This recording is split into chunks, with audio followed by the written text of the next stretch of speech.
50 धावा, half century त्याच्या नावावरती.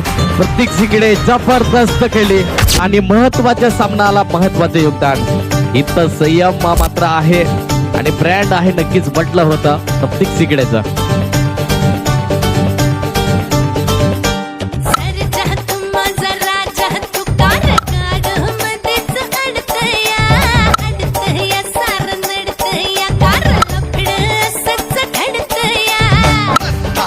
माझी फुलराणी माझी ऐश्वर्या राणी मल्लिका, मैना तू माझी दैना जीवाची